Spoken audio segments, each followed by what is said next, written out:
What actually is memory? Anything that happened in the past, or you thought about something and you are trying to recall it back, recall the same information back, is what is explained as a memory. The first explanation of this memory in a very systematic form was laid down by Ebbinghaus.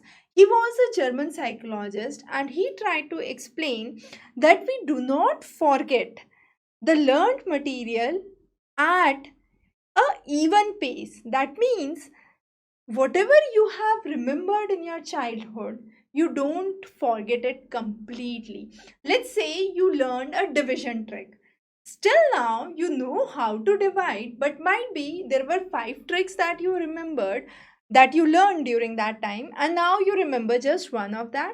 So there has been forgetting, but it has not been at an equal pace and is not complete. You still remember a little of it. So that was what Ebbinghaus very first down in the very first round laid it down.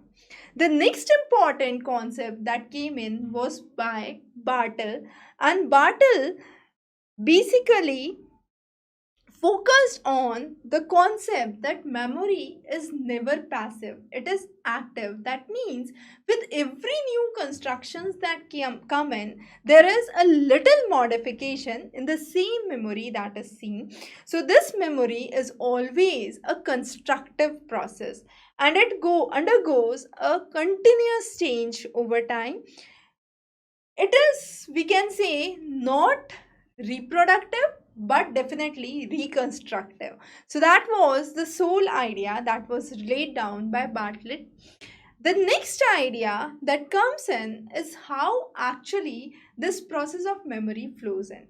So we have the three stages which are known as encoding, storage, and retrieval.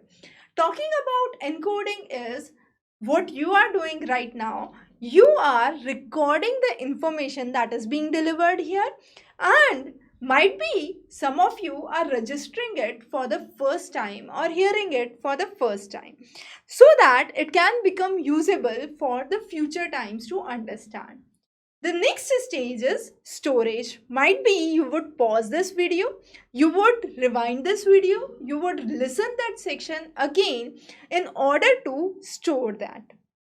Once it is stored, you would go to your examination hall and retrieve that information. That means when there is a question on memory, you would start to answer that. And that is the process of retrieval. So, whatever you have encoded and stored would be brought into your answer papers by then.